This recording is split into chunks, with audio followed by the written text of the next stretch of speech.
여러분, 저는 미국 교사 엄마 장하나입니다. 오늘 소개해드릴 내용은 1000명을 기념으로 해서 저에 대한 Q&A를 대한 영상을 담아 보았는데요. 총 10가지 내용이 담겨 있으니까요. 처음부터 끝까지 응원하시는 마음으로 예쁘게 봐주셨으면 좋겠습니다. 첫 번째 질문입니다. 나의 첫 미국 여행기. 저의 첫 미국 여행기는 2015년 6월에서 7월에 한 달 정도 미국에서 한 달 정도 시댁 가족 방문차 있었습니다. 6년 정도 됐네요.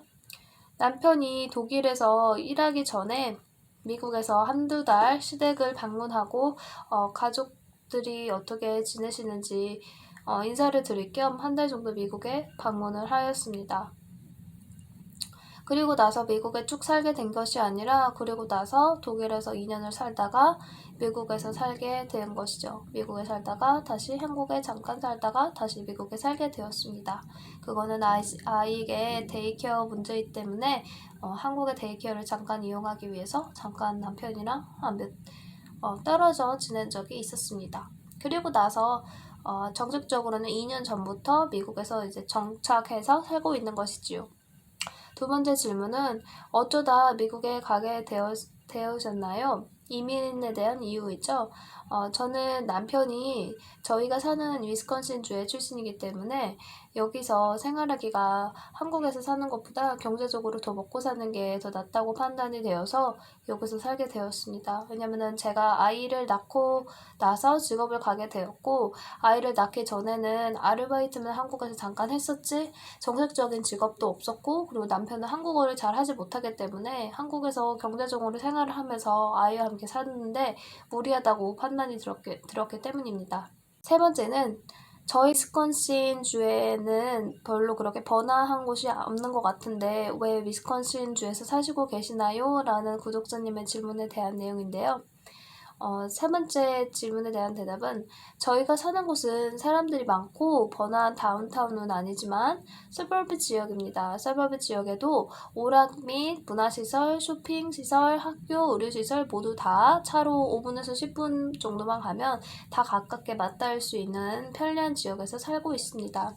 위스콘신이 대한민국과 북한을 합친 면적보다 4배 더 훨씬 큰 면적을 갖고 있는 곳이지만 한국의 마트가 단 하나도 없을 만큼 한국인들의 수가 굉장히 적은 곳입니다. 북쪽에 있어서 겨울이 굉장히 길기도 하고요. 겨울에는 눈이 굉장히 많이 오기 때문에 학교 자체도 캔슬되는 날이 많기도 합니다. 그렇지만 춥기를 비교하면 한국의 겨울이 훨씬 더 추운 것 같아요. 단지 한국보다 겨울의 월별 달이 더 길고 눈이 많이 온다는 것이 좀 한국이랑 차이가 있습니다. 그렇지만 여기에서 문화시설을, 오락시설을 즐기면서 사는데 전혀 문제가 없기 때문에 저는 나름대로 만족을 하고 있습니다. 다운타운에 가면은 역전에 있는 것처럼 엄청 고층 빌딩과 많은 오락시설이 더 훨씬 많이 있기 때문에 가끔 가다가 다운타운에 가면은 재미나게 놀고 오기도 합니다. 물론 아이를 낳고 나서는 간 적이 별로 없지만 말이에요.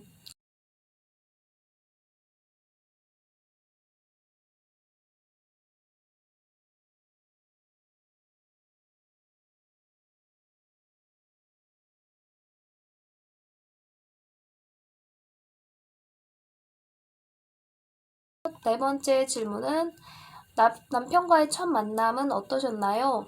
남편이 사실 한국에서 근무를 2년 동안 했습니다. 그래서 근무를 2년 동안 했을 때 남편이 미국으로 생일 겸 휴가차로 2주 동안 방문하게 된 적이 있었는데 그 2주 동안 저와 남편이 펜팔 이메일로 문자처럼 이메일로 서로 연락을 주고받았습니다. 그래서 저는 남편이 휴가가 끝나고 와서 한국에 다시 근무를 하러 복귀하러 왔을 때 친구로 지냈었으니까 친구로 지내기에 처음 만났을 때 같이 찜질방을 갔습니다. 그래서 대낮에 1시에 만나서 갔던 기억이 나요. 가서 찜질방에 가서 여느 친구처럼 수다도 떨고 온방 내방 왔다 갔다 하면서 식혜도 먹고 달걀도 먹고 즐겁게 만났었던 것으로 기억이 납니다. 다음에 결혼 이야기. 5번째 질문, 결혼 이야기를 해주세요. 결혼은 제가 2014년 11월에 혼인신고를 마치고 2015년 5월에 결혼식을 했습니다. 그래서 결혼한 지는 8년 정도 된 것 같다는 느낌이 드는데요. 8년 정도 되었고요. 괌으로 신혼여행을 갔습니다. 한국에서 결혼식을 했고요. 사실 남편이 외국인이고 한국어를 잘 이해하지 못하는 사람이었기 때문에 혼인신고 서류에 대한 번역부터 혼인신고하고 나서 결혼식을 준비하는 모든 것을 제가 발품을 팔아서 진행을 해야 했습니다. 그래서 삼성역에 있는 결혼식 엑스포에 갔었는데 거기에서 이제 웨딩 플래너 분들이 많이 계셨는데 웨딩 플래너를 이용해서 뭐 스튜디오, 드레스, 메이크업, 사회자, 뭐 주례 이렇게 따로따로 구하면은 너무나 고비용이어서 그때 대학생이었던 제가 부담하기에 정말 너무 부담이 되어서 할 수가 없다는 생각을 했습니다. 그래서 동네에서 가까운 결혼식장에서 패키지로 스드메라고 하죠. 스튜디오, 드레스, 메이크업을 한꺼번에 할 수 있는 저비용의 결혼식을 치렀습니다. 결혼식을 치렀는데 결혼식 할 때도 뭐 제가 대학생이었기에 학생들이 많이 왔었죠. 그리고 남편 직장 동료가 오고 미국에서 시부모님이 오시고 그렇게 해서 이제 결혼식을 간단하게 치렀고 시어머니와 저희 어머니께서는 동네 한복점에 가셔서 새로 한복을 맞추시고 외국에서 온 손님들을 배려해서 한국의 전통 혼례 문화의 대표인 패백을 보여드렸습니다.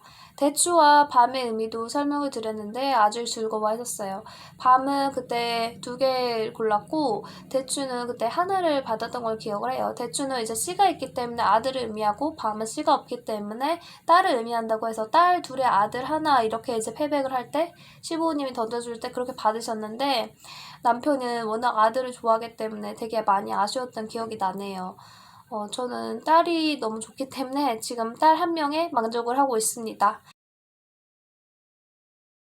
6번째 질문입니다. 영어 공부는 몇 살 때부터 하셨나요? 저는 정말 솔직하게 말씀을 드리면 영어 공부, 흔히 한국에서 이제 학교를 다니면은 이제 커리큘럼에 있잖아요. 그래서 초등학교 3학년 때부터 영어 공부를 하기 시작했고 영어 말하기는 잠깐 친구 따라서 3달 동안 영어 동시통역 학원을 다녔습니다. 근데 그것도 뭐 3달 다니고 뭐 얼마나 잘했겠어요. 그리고 아주 어릴 때 초등학교 때이기 때문에 별로 그렇게 큰 도움이 되었다고 생각이 들지 않습니다.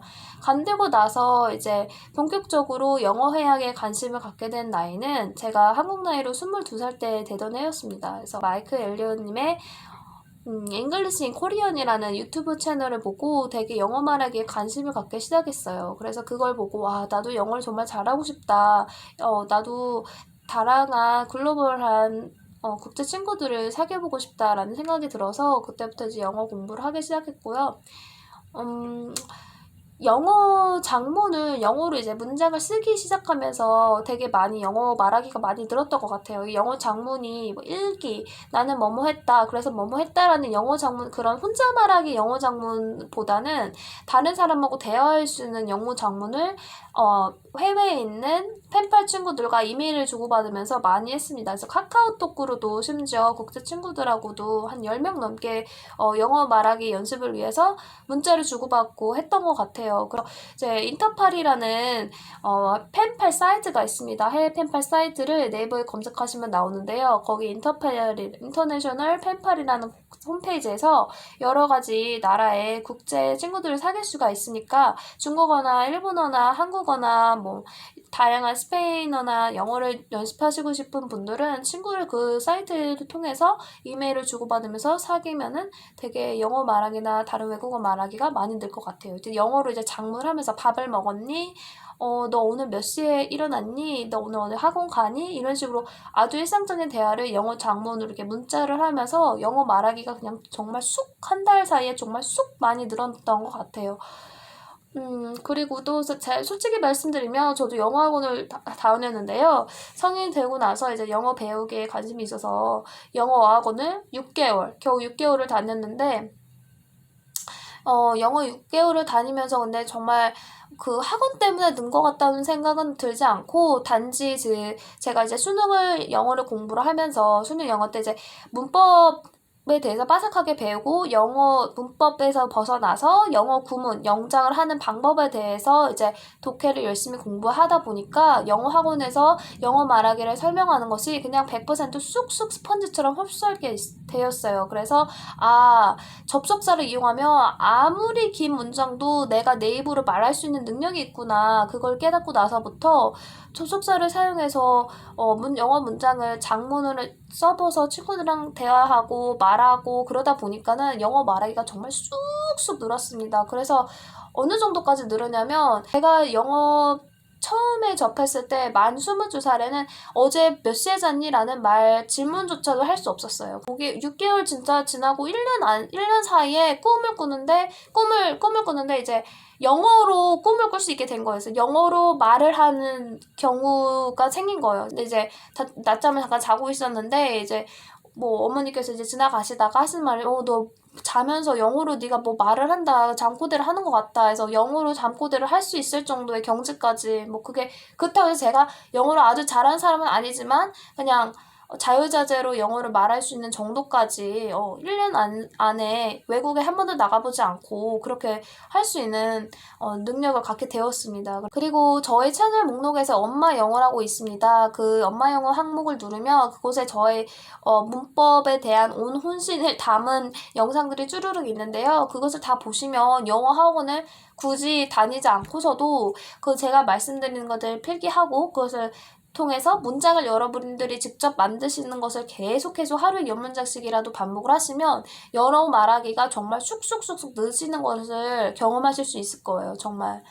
그래서 누가 말한 것을 그대로 쓰고 따라하기보다는 직접 여러분께서 간단한 단어를 이용해서 평사문 만들고 의문문 만들고 시제 바꾸고 접속사 넣고 해서 요리조리 바꿔가면서 변형해서 자기 입으로 말하고 듣고 하는 것을 할 때만이 정말 영어 말하기 쑥쑥 느는 것을 경험하실 수 있을 것이라고 장담합니다. 그리고 6번째 질문에 대한 대답이 굉장히 길었는데요. 7번째 질문입니다. 이민을 할 수 있게 된 계기가 무엇입니까? 취업 비자입니까? 이민을 할 수 있게 된 계기는 취업 비자가 아니고 제가 아까도 말씀드렸듯이 미국인 남편과 결혼하여서 그분의 초청으로 비자를 발급받고 영주권을 신청하여 취득할 수 있었습니다. 워크 비자를 받으신 분들은 여기서 이제 경력을 쌓으시면서 영주권을 얼렁 신청하시면 되고요. 시민권은 영주권을 받고 나서 미국 땅에서 최소 3년 이상 거주를 해야지 신청을 할 수가 있습니다. 영주권을 취득할 때에는 각종 건강검진과 예방주사를 받고 범죄 경력 조사서를 띄고 지문검사와 함께 아주 간단한 영어 말하기 면접을 보아서 통과하면 됩니다. 영어 말하기 엄청 쉬우니까요. 어제 몇 시에 잤니? 왜 영주권을 가지고 왜 영주권을 신청하려고 하니? 아주 간단한 질문이니까요. 긴장하실 건 전혀 하나도 없습니다. 시민권은 이것들과 함께 미국 역사 시험을 보고 이것에 대해서 주관식으로 쓰고 단어를 쓰는 거니까요. 긴장하실 필요 없고요. 그리고 입으로 설명하는 문제를 푸는 것을 한다고 합니다. 그래서 그렇게 시민권 따는 것도 어렵지 않다는 거 알아두시면 좋고요. 8번째는 취업 비자 발급이 어려운가요? 이것에 대한 질문인데요. 취업 비자에 대해서는 솔직히 잘 모르겠습니다. 경험을 해보지 않아서 그렇고요.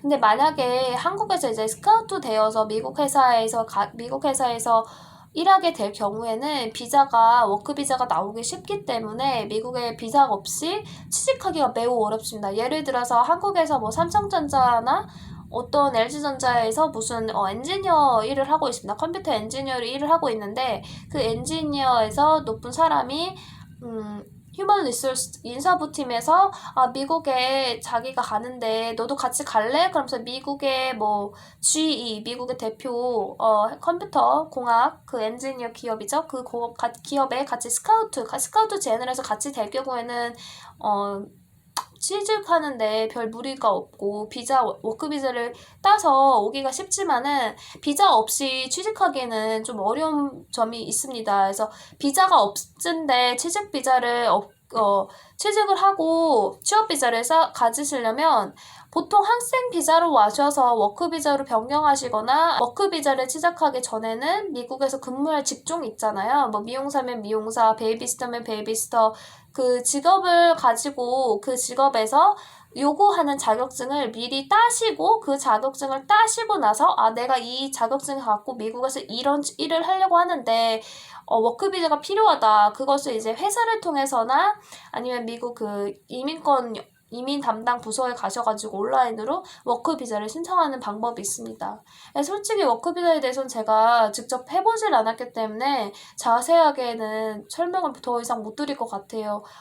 이민비자 웹사이트에 들어가셔서 알아보시면 더 유익하고 자세하게 나와 있으니까요. 이용하시기 바랍니다. 또 9번째 질문은 초기 정착 시에 불충분한 정보로 고생한 경험이 있으신가요?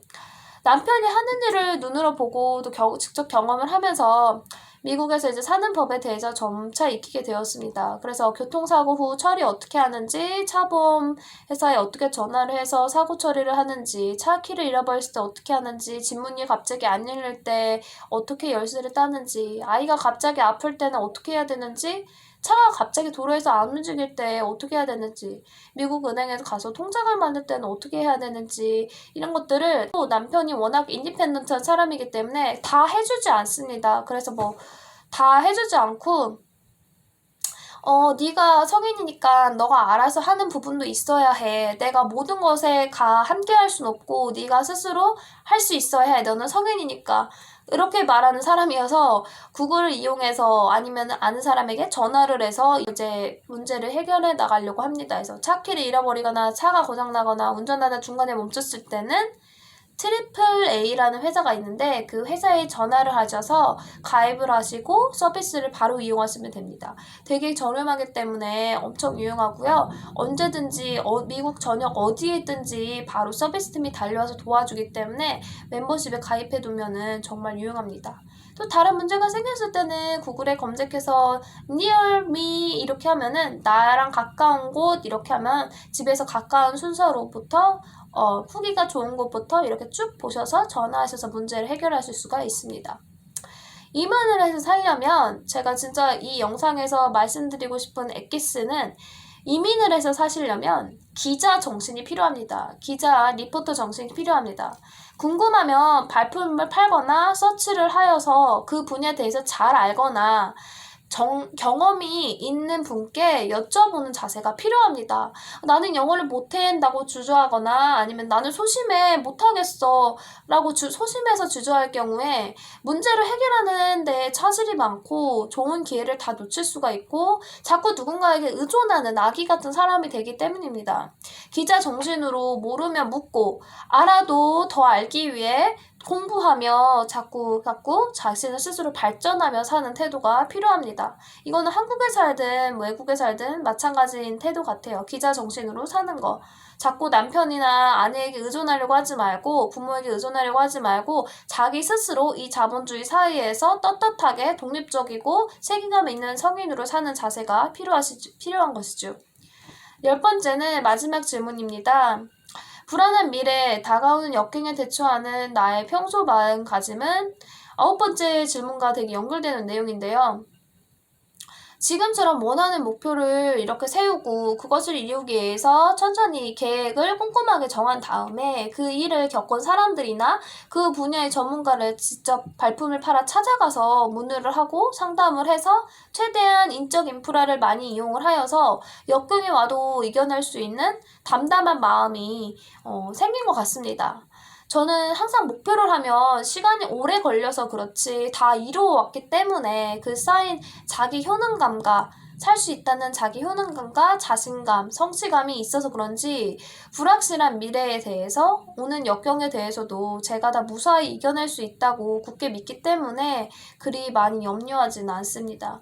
염려하는 것이 있다면은 제가 이제 한국에 계신 분들이 이제 저희 가족분들이 나이가 많으신데 매주 이렇게 찾아뵙지 못하고 매년마다 찾아뵙지 못해서 되게 죄송한 마음, 그 마음이 염려스럽다고는 느낍니다. 그렇지만 저의 불확실한 미래에 대해서 염려하거나 그런 건 없습니다. 왜냐면은 저는 되게 시간이 오래 걸려서 그렇지 한 번도 제가 목표한 것에서 그것을 이루어내지 못해서 좌절했던 경험이 없었어요. 저의 인생에서는. 제가 이제 30이 다 돼가는 나이지만 별로 오래 살진 않았지만 좌절했던 경험이 없습니다. 솔직히 저는 남들이 하는 행위, 남들이 보통 하는 그런 인생의 턴을 정반대로 걸어왔잖아요. 그래서 영어 말하는 것도 뭐 성인이 다 되어서 이렇게 배우게 되고, 그리고 또 쉽게 얘기해서 남들은 결혼하기 전에 대학교를 졸업하고 안정적인 직장을 다니고 배우자를 만나서 문화가 비슷한 배우자를 만나서 결혼을 해서 이렇게 시집과 친정 오가면서 사는 게 보통의 사람이잖아요. 보통의 한국의 사람인데 저는 이것을 거꾸로 했잖아요. 그죠? 영어 배우는 것도 나중에 해서 뭐 성인이 다 돼가지고 한국에서 배우고 또 미국 대학교도 나이가 먹어서 다니게 되었고 아이도 고등학교만 졸업하고 아이를 낳게 되어서 아이를 키우면서 대학교 공부를 밤에 해가지고 대학교 겨우 졸업하고 그리고 아이 낳고 나서 밤에 또 공부해서 교사 자격증을 따고 그래서 뭐든지 다 이게 남들이 산 거랑 정 거꾸로 살았어요, 저는. 그렇지만 제가 목표한 것에 있어서만큼은 진짜 치타처럼 정말 빠르게 나름 자기 다리로 빠르게 살면서 빠르게 산다고 저를 자꾸 채찍질하면서 아주 느리지만 이 자리까지 오게 된 것 같아요. 지금 뭐 미국 교사가 뭐 대단한 일을 하는 거는 아니지만 아주 대단한 일을 하는 건 아니지만 그래도 인류 사회에 어린 아이들을 좀 더 독립적이고 책임감 있는 성인으로 하는데 한몫한다고 생각하는 그런 위치에 있는 사람으로서 여기까지 오는데 물론 저의 노력도 있었지만 가족의 노력과 그런 저의 의지력, 인내심 이런 것들이 있어서 여기까지 오게 되었습니다. 그래서 저는 다가오는 역경에 대처하는 나의 평소 마음가짐은 이런 거예요. 하면 된다. 못하는 건 없다. 건강만 하면 된다. 이런 마음가짐입니다. 그래서 오늘 저의 구독자 1000명을 대표해서 저의 개인적인 질문에 대한 Q&A 영상을 다뤄보았는데요. 궁금하신 점들은 아래 댓글에 남겨두시고요. 좋아요와 구독 버튼으로 저에게 희망이 되어주세요. 여러분들 댓글을 보면 정말 힘이 많이 납니다. 외국에 있지만 그래도 마음만큼은 여러분들 옆에 있는 사람이 되고 싶어요. 그러면 지금까지 미국 교사 엄마 장하나였습니다. 앞으로도 유익하고 재미있는 영상으로 찾아뵐 테니까요. 많이 찾아와 주세요. 감사합니다. 바이.